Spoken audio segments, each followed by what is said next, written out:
First contact and desperate plea. The crystalline spires of Meridia City sparkled under the light of 3 moons, their surfaces reflecting the stellar dance above.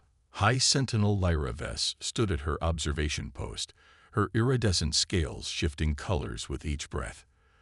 The Merian civilization had known peace for over 2,000 cycles, their advanced technology focused on art, healing, and exploration rather than warfare.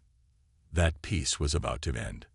High Sentinel, the voice of her second-in-command, Kaisor, carried a note of panic she had never heard before. Multiple unknown vessels have entered the system.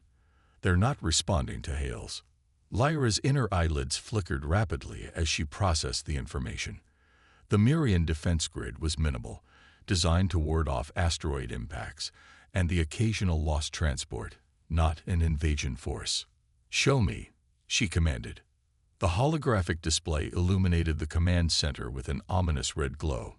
12 massive vessels, their hulls black as the void itself, moved with precise military formation toward Meridia. Their design was unmistakable.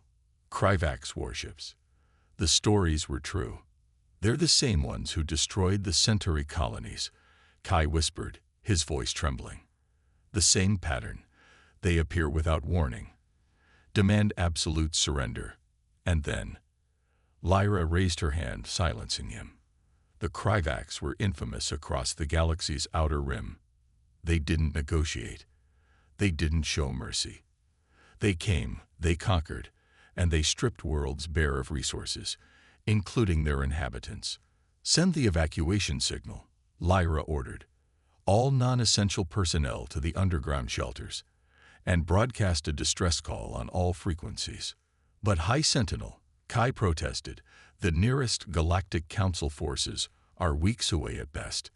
No one close enough can stand against the Kryvax." Lyra's gaze shifted to a small marker on the star chart, just 2 systems away. "There might be someone. Open a channel to Trading Station 7. Kai's scales paled. The human outpost. "But they're Deathworlders. The Council specifically warned against." "The Council isn't here," Lyra cut him off. "And right now, I'll take Deathworlders over extinction." The humans were a relatively new presence in this sector of space.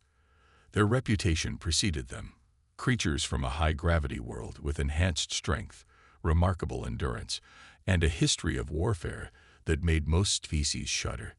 The Merian Council had voted against establishing diplomatic relations, fearing the humans' unpredictable nature.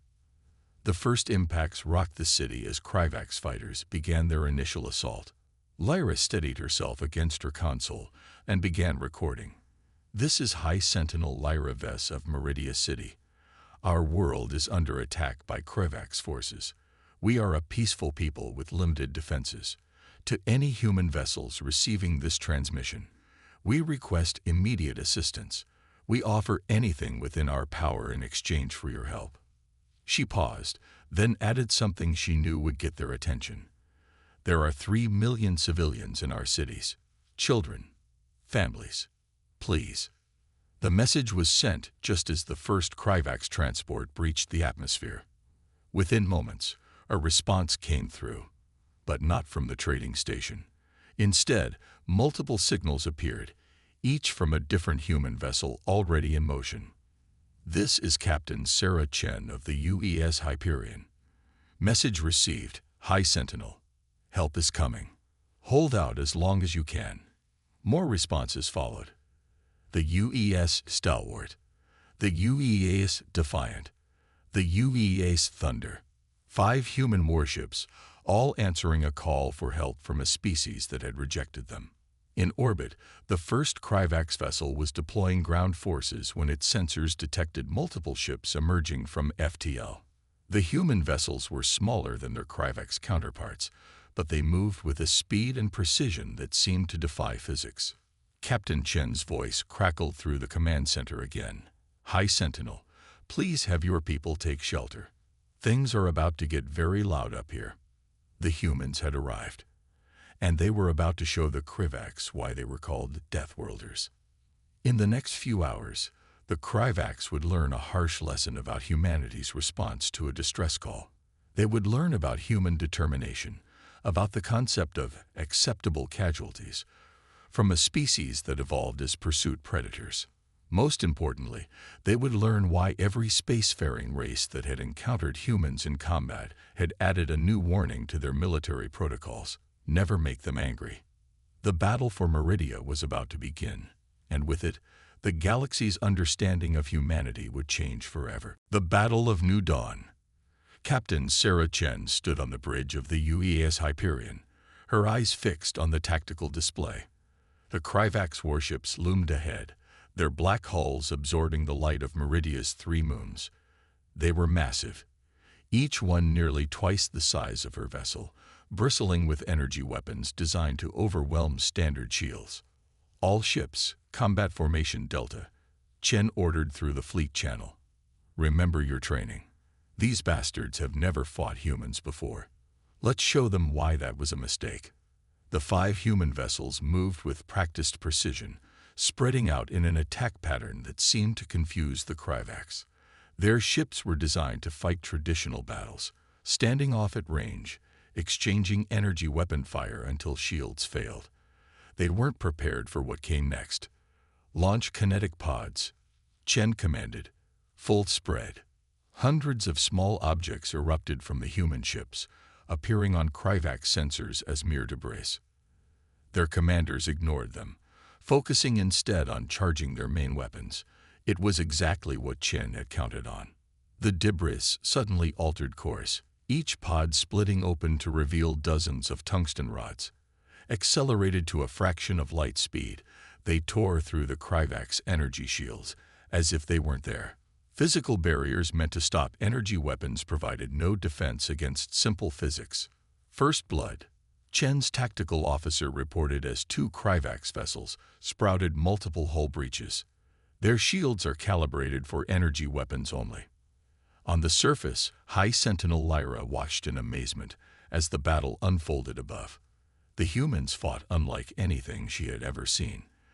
Their ships moved in ways that seemed to ignore conventional space combat doctrine, using maneuvers that would kill most species with the G-forces involved.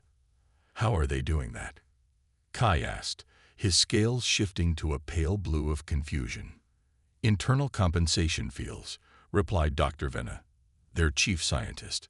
The humans must have developed them to deal with their own biology. They're using technology we dismissed as impractical because our bodies couldn't handle it. The Kryvax recovered quickly from their initial surprise, adapting their tactics. Energy beams lanced out from their remaining ships, trying to pin down the more agile human vessels. But the humans had anticipated this too. Activate countermeasures, Chen ordered. The Hyperion's hull suddenly blazed with 1,000 points of light, each one a micro-mirror reflecting and scattering the enemy's energy weapons. What shots did connect were absorbed by ablative armor specifically designed to handle thermal attacks. They're launching fighters, her tactical officer reported. Chen allowed herself a small smile. Perfect. Commander Walsh, you're up. The UES Thunder, smallest of the human vessels, suddenly opened what appeared to be cargo bay doors. But instead of fighters, it released something else: humans in powered armor. Space Marines, trained to fight in zero gravity, each one carrying enough firepower to level a small building. This is Walsh, came the response. Boarding party away. Remind me to thank the Kryvax for being kind enough to bunch up their ships so nicely. The Kryvax commanders watched in horror as human warriors landed on their hulls, cutting through armor plate with plasma torches and placing breaching charges at key points.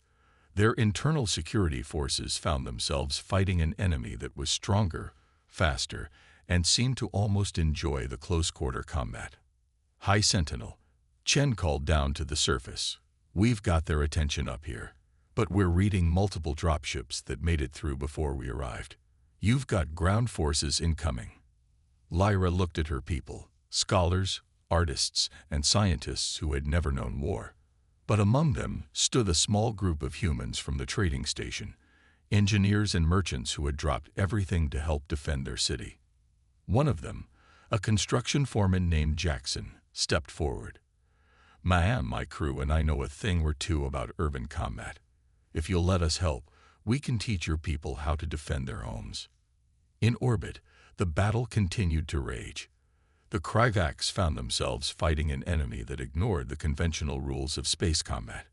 Human ships deliberately took hits on their reinforced armor to maneuver into better firing positions. Their Marines breached hulls and sabotaged key systems with savage efficiency. And through it all, the humans communicated with an almost cheerful banter that the Kryvacs found deeply unsettling. "Hyperion, this is Walsh. We've rigged their flagship's power core. Might want to back off a bit." "Copy that, Thunder. All ships, evasive maneuvers." The Kryvacs' flagship's reactor detonated, taking 2 nearby vessels with it. The remaining Kryvac ships began to retreat, only to find their engines mysteriously failing, the result of human Marines targeting specific systems during their boarding actions. But victory in space was only the beginning. On the surface, Kryvac's ground forces were advancing on Meridia City, expecting to find helpless prey. Instead, they were about to encounter something entirely different. Meridian civilians being rapidly trained in the human art of guerrilla warfare. The Battle of New Dawn was entering its second phase, and the Kryvacs were about to learn that underestimating humanity's ability to adapt was the last mistake many species ever made. Turning the tide. The crystalline streets of Meridia City, once known for their ethereal beauty, now served a different purpose. Jackson watched through his tactical display as Kryvac's assault teams approached the city center, their heavy armor reflecting the glow of burning buildings. But they were walking into a trap. "Remember what we practiced," he said softly into his comm, addressing the mixed group of humans and Marians hiding throughout the district. "Let them get comfortable. Let them think they've won." The Marians had proven to be quick learners. What they lacked in natural combat instincts, they made up for with intelligence and adaptability. Their crystalline technology, originally designed for art and communication, had been repurposed into devastating defensive systems. The first Kryvac squad entered what they thought was an abandoned plaza. Their sensors showed no signs of life, because Jackson had taught the Marians how to use their natural bioluminescence to mask their presence. The crystal buildings around them, which typically pulsed with gentle light, stood dark and silent. "Now," Jackson commanded. The plaza erupted in chaos. Crystal spires suddenly blazed with blinding light, their faceted surfaces amplifying and focusing the energy into searing beams. Marian defenders, their scales synchronized to match the crystal frequencies, became visible as they activated sonic weapons that turned their beloved architecture into a resonating chamber of destruction. "This is for our homes," Kai's voice rang out as he led a counterattack. The normally peaceful Marian had taken to human combat tactics with surprising enthusiasm, especially after seeing what the Kryvacs had done to the outer districts.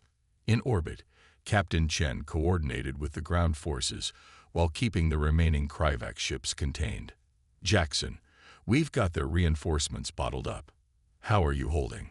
"Better than expected, Captain," Jackson replied, ducking under a Kryvac's energy blast. "These Marians are full of surprises. Did you know they can use their scales to bend light? Makes for some interesting stealth tactics." The Kryvac's commanders were facing a nightmare scenario. Their standard invasion protocol, overwhelming force against minimal resistance, had been turned against them. Every street had become a potential ambush site. Every beautiful crystal tower was now a defensive position. But it was the combination of human and Marian tactics that truly broke them. Humans taught the Marians how to fight dirty, how to use their environment as a weapon. The Marians, in turn, showed the humans how to integrate their natural technology into devastating new combat techniques. "They're falling back to their landing zones," reported Dr. Venna, who had turned her scientific expertise to tracking enemy movements. "But something's wrong. Their energy signatures are spiking." High Sentinel Lyra, coordinating from the command center, analyzed the data. "They're planning to level the city, Standard Kravax protocol. If they can't have it, no one can. Like hell they will. Chen's voice cut through the channel. All ships, implement Operation Scorched Earth. Show them what happens when they try to burn someone's home. The human fleet, which had been holding a defensive position, suddenly split into an aggressive attack formation. They had been conserving their main weapon systems for exactly this moment. All ground forces, find cover, Chen commanded. This is going to get hot. The human ships launched their full arsenal, not at the Kravax ground forces, but at their ships in orbit. The barrage of kinetic weapons, energy beams, and tactical nuclear devices was meant to overwhelm rather than destroy. The real attack came from modified electromagnetic pulses, designed specifically to disrupt Kravax shield harmonics.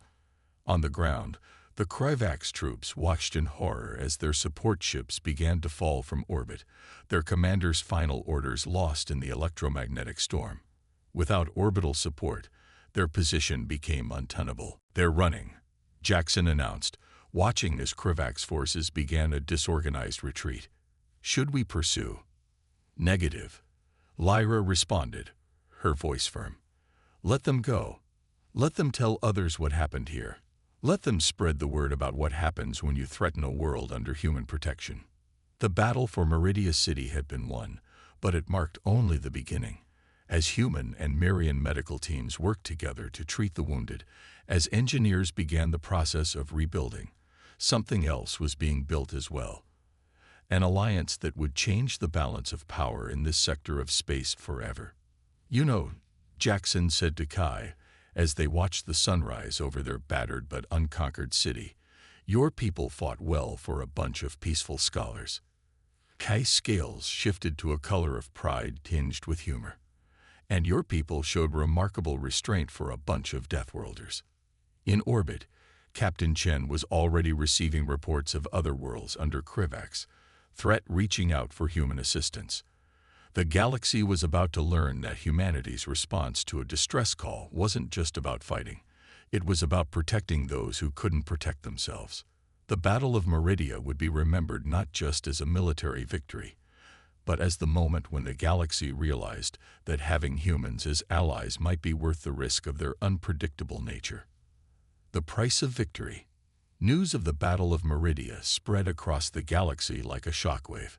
The Kravax, long considered an unstoppable force of conquest, had been decisively defeated by a combination that no one had expected: human military might and Marian ingenuity. But the true test was yet to come. 3 weeks after the battle, Captain Chen stood on the bridge of the Hyperion, watching as diplomatic vessels from a dozen different species arrived in orbit around Meridia. The Galactic Council, which had been too far away to help during the attack, had finally arrived to assess the situation. "They're requesting permission to land," her communications officer reported. The council representatives seemed concerned about the human military presence. Chen smiled grimly. "Tell them they're welcome to land. I'm sure High Sentinel Lyra will be happy to explain why we're here." On the surface, Meridia City was transforming.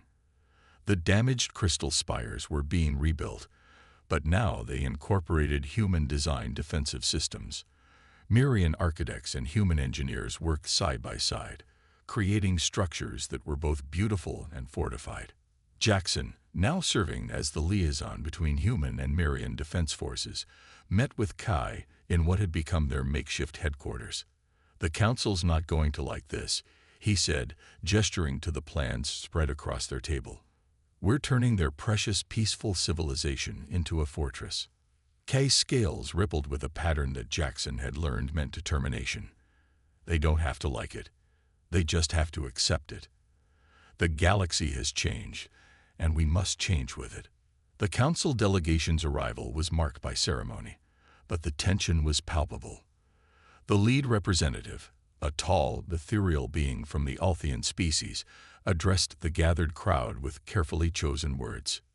"While we appreciate humanity's intervention in this crisis," the representative began, "we must express concern about the militarization of Marian society. The Council has long maintained that peaceful species must be protected from aggressive influences. High Sentinel Lyra stepped forward, her scales displaying a color pattern that made several Council members flinch. It was a new pattern, one that combined Mirian dignity with human defiance. "Protected?" she asked, her voice carrying across the plaza. "Where was this protection when the Kryvax attacked? Where was the Council when our children were hiding in shelters? The humans didn't just save us. They taught us to save ourselves." Captain Chen, standing beside her, added, "The galaxy's changing. The old policy of keeping peaceful species isolated and dependent on Council protection clearly isn't working. The Mirians have chosen to learn to defend themselves, and we're honored to help them." The Council representatives watched in barely concealed shock as a group of Mirian youth demonstrated their new capabilities. Using a combination of their natural abilities and human combat training, they moved through a defensive exercise that would have been unthinkable months ago. "But this goes against centuries of tradition," another Council member protested. "The separation between warrior and peaceful species has maintained balance in the galaxy." "That balance was an illusion," Dr. Venna interjected, stepping forward. The chief scientist's scales now bore markings that denoted both academic and military achievement, another new development. It only worked as long as the Predators agreed to play by the Council's rules. The Kryvax didn't, and others will follow unless we show strength. The debate continued for hours, but the outcome was already decided. The Mirians had chosen their path, and the humans had proven themselves to be more than the aggressive Deathworlders the Council had feared. They were teachers, protectors, and now allies. In orbit, the Hyperion sensors detected a familiar energy signature. "Captain," the tactical officer called, "long-range sensors are picking up Kryvax fleet movements. Looks like they're massing for something big." Chen shared a look with Lyra through their video link. "They won't stop with one defeat," Chen said. "They'll be back, and in greater numbers." Lyra's scales shifted to a pattern of grim resolve. "Then we'll be ready. The Council needs to understand. This isn't just about Meridia anymore. This is about survival." The next few days saw an unprecedented exchange of knowledge and technology. Human military advisors worked with Mirian scientists to develop new defensive systems that combined both species' strengths. The crystal cities began to pulse with a new kind of energy, not just the peaceful lights of art and culture, but the determined glow of a civilization ready to defend itself. "You know what the really interesting thing is," Jackson said to Kai, as they watched a group of Mirian children practicing both traditional crystal working and basic self-defense. "We're learning as much from you as you are from us. Your crystal tech, combined with our military experience, we're creating something entirely new." The Council representatives departed with formal protests, but no actual attempts to stop what was happening. They had seen the truth. The galaxy was evolving, and the old divisions between peaceful and warrior species were breaking down. As the Kryvax gathered their forces for what would surely be a massive retaliation, the combined human-Mirian fleet prepared for the coming storm. But this time, they weren't just defending one world. They were forging a new path for the galaxy, one where strength and peace could coexist, where being able to fight didn't mean losing your soul. The price of victory had been high, but its rewards were proving to be even greater. The galaxy was about to learn that sometimes the most powerful force isn't the ability to wage war, but the determination to protect what matters most. A new alliance. 1 year after the Battle of Meridia, the combined human-Mirian defense fleet held position around Haven Station, a newly constructed fortress in space that represented everything the Alliance had achieved. The station's crystalline core, created with Mirian technology, pulsed with energy that powered advanced human weapon systems. It was beautiful and deadly, like the partnership that had created it. Captain Chen stood in the station's observation deck, watching as ships from across the galaxy arrived for what would become a historic gathering. The Kryvax's return assault, when it had finally come, had failed spectacularly against the prepared defenses. That victory had sent shockwaves through the galactic community. "Still hard to believe," Jackson said, joining her at the window. His armor now bore myriad crystalline enhancements, just as Kai's ceremonial robes included human tactical systems. "A year ago, they wouldn't even talk to us. Now look." Below them, in Haven Station's Grand Assembly Hall, High Sentinel Lyra addressed representatives from 20 different species. Some were former Council loyalists. Others were worlds that had suffered under Krivak's aggression. All were here because something fundamental had changed in the galaxy. "We gather here not to choose between peace and strength." Lyra's voice carried through the hall, her scales shifting through patterns that conveyed both authority and welcome. "We are here because we have learned that true peace comes from being strong enough to defend it." Dr. Venna stepped forward, presenting the latest results of human-Mirian collaboration. The holographic display showed new technologies that combined both species' expertise: defensive systems that could protect without destroying, weapons that could incapacitate without killing, and communications arrays that could pierce any attempt at jamming. "The old divisions were artificial," Venna explained. "We were told that species must be either warriors or scholars, either aggressive or peaceful. The humans showed us that strength without wisdom is dangerous, but wisdom without strength is vulnerable." In orbit, the Hyperion sensors detected something unusual. "Captain," the tactical officer called, "we're picking up multiple signatures at the edge of the system. Krivak's design, but they're running with minimal power. No weapons charge." Chen shared a look with Jackson. "They're here to surrender," she realized. "The mighty Krivaks, coming to sue for peace." The Krivak ships were escorted to designated holding positions. Their leaders, once proud conquerors, now faced a galaxy that had learned to stand united. But what they found wasn't the vengeful reception they expected. "We will not destroy you," Lyra told the Krivak's delegation. "That would make us no better than what you were. Instead, you will learn, as we have learned, that there is strength in cooperation." The assembly watched as human diplomatic corps members worked alongside Mirian cultural experts to begin the long process of integrating the former aggressors into the new galactic order. It wouldn't be easy, but they had all seen the alternative. "You know what the really remarkable thing is," Kai said to Jackson as they observed the proceedings. "A year ago, we thought humans were too aggressive to be trusted. Now we understand that it wasn't aggression we were seeing. It was passion. Passion to protect, to help, to make things better." In the station's lower levels, human engineers taught Mirian technicians the principles of combat systems, while Mirian crystal shapers showed humans how to infuse technology with artistic beauty. Young members of both species trained together, learning to combine their different strengths. "The Council always told us that change was dangerous," Dr. Venna commented to Captain Chen. "They never understood that refusing to change was even more dangerous." The new alliance grew stronger each day.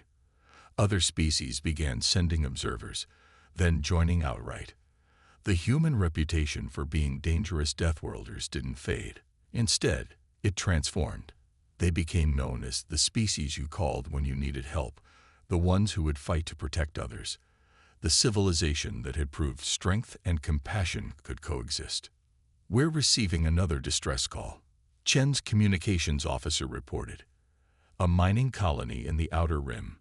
They're under attack from pirates." Chen looked at Lyra, who nodded. "Send the response," the High Sentinel said. "Tell them help is coming. Tell them they're not alone anymore." As the combined fleet prepared for their next mission, the galaxy watched and learned. The humans had answered a desperate call for help, and found not just allies, but partners in creating a better future. The Mirians had faced extinction and discovered not just protectors, but teachers who showed them their own strength.